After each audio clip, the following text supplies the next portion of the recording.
Oke, daon nih.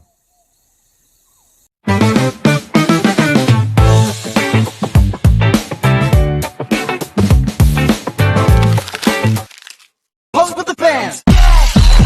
Pose with the pose with the pose with the fans. Pose with the pose with the pose with the fans.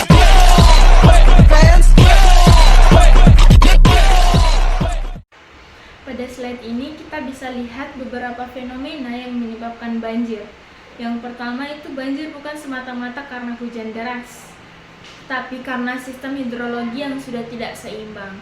Kemudian, kerusakan daerah aliran sungai membuat fungsi penyimpanan dan aliran air terganggu.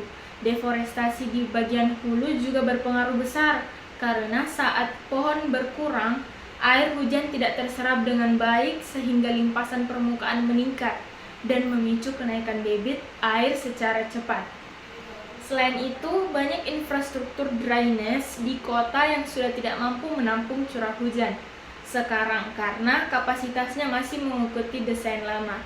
Jadi kombinasi faktor inilah yang membuat banjir makin mudah terjadi. Pada slide ini terlihat bahwa alih fungsi lahan dan tata ruang yang tidak terkontrol juga berperan besar dalam memicu banjir. Ketika ruang untuk air mengalir semakin sempit, air akhirnya mencari jalur lain dan menggenangi area permukiman. Selain itu, kerusakan di bagian hulur sampai hilir yang tidak ditangani dengan baik membuat sistem aliran air jadi tidak stabil. Kombinasi faktor tersebut menyebabkan air lebih mudah meluap dan membanjiri lingkungan sekitar. Adapun tinjauan fisika yang terlibat, yang pertama, debit aliran air. Saat hujan lebat, volume air yang masuk ke sungai meningkat. Jika debit air lebih besar daripada kapasitas sungai, maka terjadilah luapan. Yang kedua, ada tekanan hidrostatik. Semakin tinggi permukaan air banjir, maka semakin tinggi tekanan yang diberikan pada dinding rumah, tanggul, dan struktur lain. Yang ketiga, ada energi potensial menjadi energi kinetik. Di daerah perbukitan, air mengalir dari tempat tinggi ke rendah. Energi potensial air berubah menjadi energi kinetik sehingga aliran sangat cepat dan semakin cepat dan membawa material berat. Yang keempat, ada kontinuitas air atau kontinuitas aliran. Jika aliran air tiba pada saluran yang lebih sempit, kecepatannya meningkat sehingga memperbesar daya rusak. Nah, materi selanjutnya yaitu persamaan fisika yang diaplikasikan. Nah, rumus debit aliran air yaitu W sama dengan A dikali V. Tekanan hidrostatik rumusnya P sama dengan P dikali G dikali H. Terus rumus yang selanjutnya yaitu kecepatan aliran akibat peredaan tinggi, yang dimana rumusnya V dikali akar 2 dikali G dikali H. Terus materi selanjutnya yaitu contoh pertama. Nah, debit sungai saat banjir. Nah, ketika sebuah sungai Deli Serdang memiliki lebar sungai 8 meter, kedalaman banjir 1,5 meter, kecepatan aliran saat banjir yaitu 2 meter per second.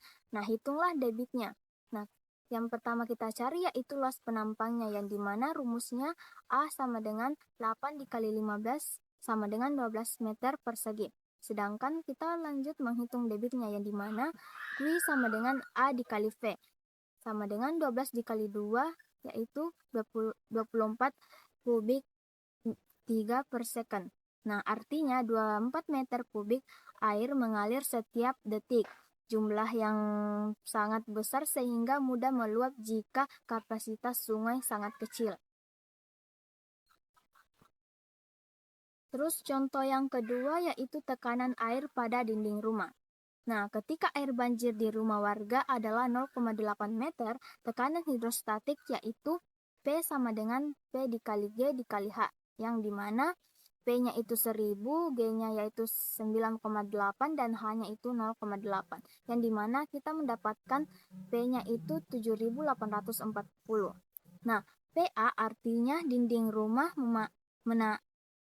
PA artinya dinding rumah menahan tekanan sekitar 7840 Pascal.